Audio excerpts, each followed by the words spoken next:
what's up guys? Jerry here, aka Barnacules, and today we're gonna review not a flamethrower. Now, first and foremost, I'd like to be absolutely clear that this is not a flamethrower. As a matter of fact, it says so right on the box. So let's go ahead and unbox this beast and see what's inside. All right, let's open it up.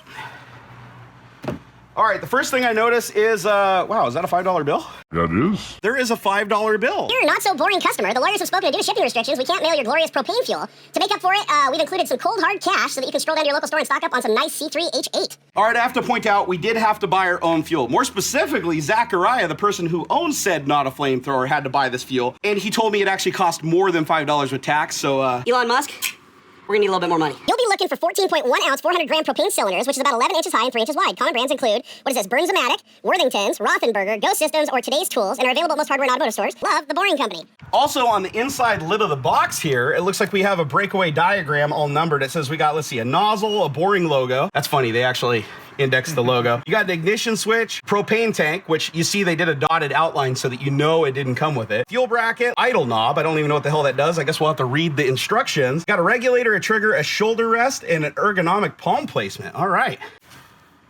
Ooh, fancy. All right, let's go ahead and pull it out of the box here. Ooh, it's in there kind of tight. Oh, wow, it's got some heft to it actually. I thought this was gonna be a lot lighter than this. I mean, it looks like a standard, I don't know, almost looks like an AR layout. It even has a why does it have a magwell? I guess we're gonna have to read the instructions to figure out what the hell that's for. Elon, what are you up to, buddy? I can clearly see what appears to be some plumbing pipe parts down inside. We've got what appears to be a metal bracket for holding the cylinder on the top. Guessing that's knobs probably for the regulator. I'd probably know that if I read the instructions. I believe that's the idler knob. What the hell's an idler knob? Probably should read the instructions. Yeah. That looks like it's supposed to go on the bottle or barbecue tank, maybe. I don't know, maybe a future video. Looks like the whole thing's just held together with nuts and bolts right here in little hex keys, so it looks like it can be disassembled rather easily. Oh yeah, this appears to be Boring Company number 19,384. How many of these do they make? 20,000. So they made 20,000. Wow, you got pretty close to the last of the run, didn't you? Yes. Ooh, it's got a really tough trigger pull. You want it to be intentional, right? You don't want to accidentally pull that and burn off your friend's face. And if you look down at the little hole right there, that would be a barbecue igniter switch. I'm guessing that's probably to get it started initially. Yep. All right, I think we're smart enough to operate not a flamethrower. What do you think? I think we are. I think we are. Let's see what's down here. All right, well, that's a big nozzle. I can see the little igniter down there, and I think where the fuel spray's out. I also can't help but notice that this not a flamethrower has a military spec Picatinny rail on it. So I'm guessing that's like if you need to mount your M203 grenade launcher to the bottom of your not a flamethrower. Elon, you're always thinking, buddy. There's also a top rail right here. Elon, what did you expect people to put on this thing? Well, it does look like a lot of repurposed parts, right? Yeah. I mean, that's definitely just a regular old barbecue igniter. This definitely looks like it was borrowed from some kind of an airsoft gun design. Flamethrower. Not a flamethrower. Not a flamethrower. It looks like It says not a flamethrower. Officially, right here. You're gonna have my whole family over here in a minute. They're welcome to come and watch. Well, I just noticed on the body it says Star XR5, and you got the magazine well, and it says CSI up here. So I really do think this was a design borrowed from an actual rifle. Hey, what do you know, guys? CSI Star XR5. It's based on an airsoft battle rifle. Something tells me it's not gonna shoot BBs anymore, though. Hey, Elon, did you steal this design from an airsoft company? Come on, this is complex stuff, guys. This is complex stuff. All right, there is the final product. Here we go. Whoa. Hold the trigger. That sounds scary. Oh no, the igniter. Yeah. Whoa! Okay, the idle knob is. That's idle? That's idle? Yes. Oh my God, Okay, dude. now watch your gutter. Whoa! Woo! That's a little more aggressive than I was expecting, honestly. You see the smoke coming off the freshly painted surfaces? Dude, that's crazy. Yeah, keep holding it down. There we go. That is a lot more than I was expecting, quite frankly. That's a lot of heat. You know what's weird? The way that they talk about this online, they make it look like not a lot of flame comes out. That was a lot of flame. Yeah.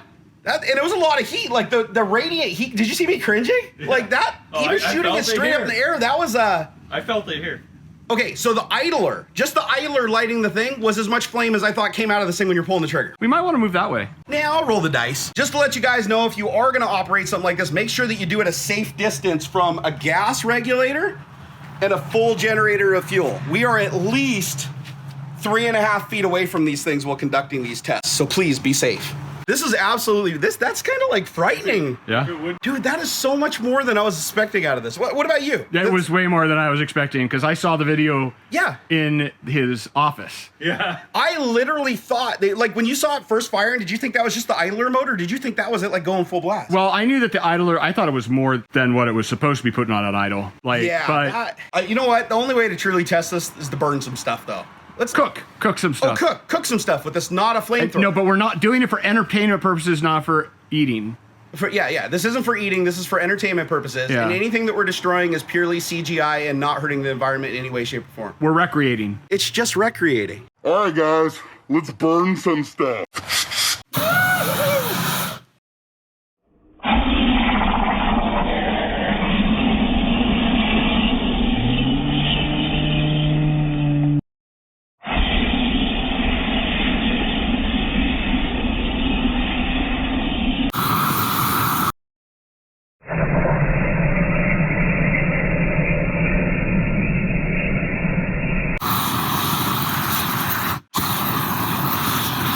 Well, that goose is pretty much cooked. I'm actually surprised it didn't just burst into flames. It just melted. It actually melted it to the board. Look at this. Oh, it's on there good. All right, guys, next up, our two favorite subscription boxes that we've unboxed many times on the channel. We got a 1-Up box and a Nerd block. Gotta put on my mask, protection first. Woo!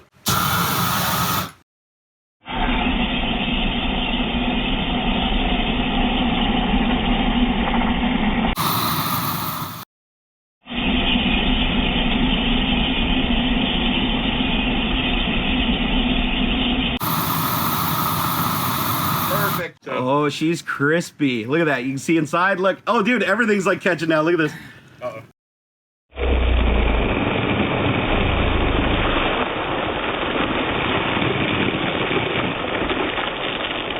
I heard somewhere that everybody loves clowns.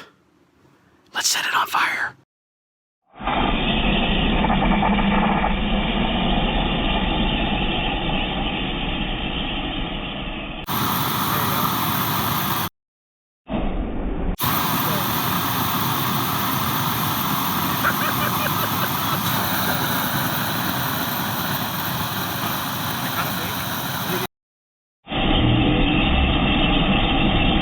Hey, the clown music box didn't even work before and now it works.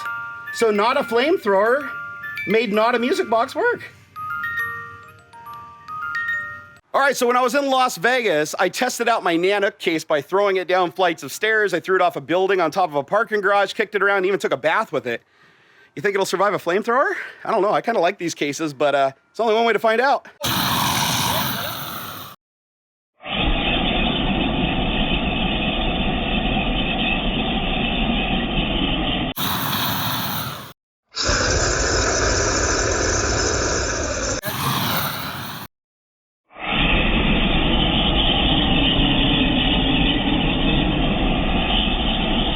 So the clown almost instantly like just started melting. The case actually held up really good. The texture is actually still there on the plastic. It didn't melt anything. It did make the sticker lift just a little bit right there, but well done, Nanook. Well, the Nanook case stood up to some fire. What about an Xbox One? You guys are okay with me just burning an Xbox One, right? It's all right, I know if it was a PlayStation 4, you'd be mad, but nobody's gonna be mad at an Xbox One. Don't worry, Xboxes have a lot of AMD technology in them, so they're used to being nearly on fire all the time.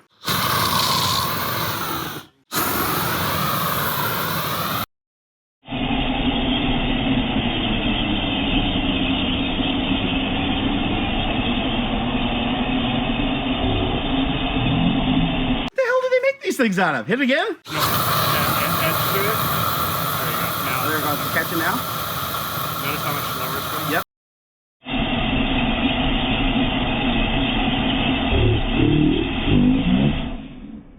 Wow, AMD really is flame retardant. Look at that, the box wouldn't even stay on fire. All right, so we're gonna go ahead and burn up my favorite 3D printer I've ever owned. That would be the Robo 3D. That was sarcasm. This printer is honestly giving me nothing but problems. So we're gonna give it a Viking funeral. Fire in a hole!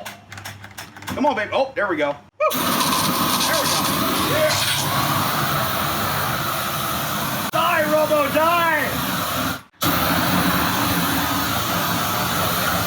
Yeah, come on now. Come on. It actually works better as a fire extinguisher than it does a 3D printer.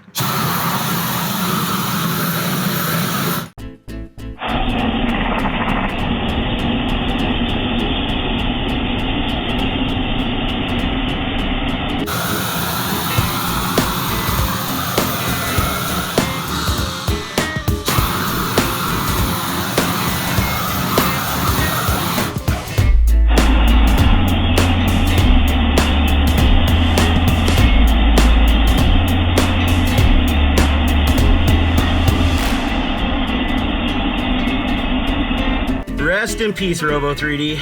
Rest in peace. All right, we should probably put it out of its misery.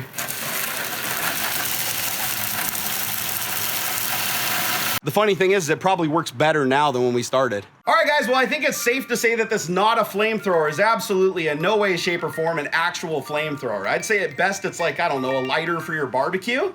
We had some fun today. I mean, we burned up an Xbox, but that's okay. Those things aren't worth anything anyways. I'm just kidding. There's no Xbox in there. Actually, maybe there was. I forget which box I grabbed. Anyways, the nerd block absolutely got destroyed, but the shirt inside held up pretty good. Yeah, I think it's kind of stylish, actually. I could probably sell this on one of those retro sites for a lot of money. Actually surprised at how well the PLA handled on the first one. The Nan-Up case, this thing has been through hell. I took it to Vegas, threw it off of a 2-story building, even took a bath with it, left my Osmo in it. It's fine. It's absolutely fine. But I'd say the most impressive thing is this right here. You hear that? This Music Box Clown actually didn't work when we started the test. That's why it was at a thrift store for like $4.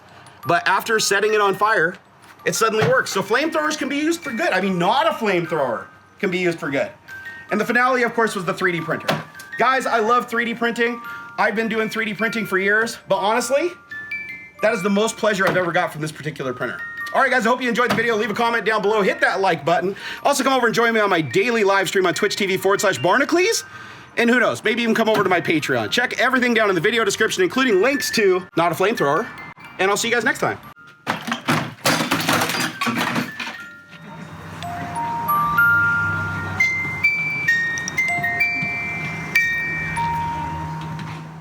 All right, guys, I'd like to give a special thanks here to Zachariah, otherwise known as Jason, one of my best friends on earth, and he lets me play with his toys. See, for once I didn't play with Adam's first. Yeah, that's right, Adam. Adam, you had one too the whole time. But seriously, thank you. You're welcome. Yeah, go follow him. He's as much of an attention whore as I am. I don't know that I've ever seen you like that surprised and like kind of a little bit scared. I was afraid to pull the trigger. I was legit afraid to pull the trigger on that, man. It's not a flamethrower. It's not a flamethrower. Not a flamethrower. It's not a flamethrower. I don't want to see a single comment down there about flamethrowers, because this is not a flamethrower. Well, share it to all his friends. Hey guys, video coming soon. Whew, it's cold out here. Wah, wah, wah, wah.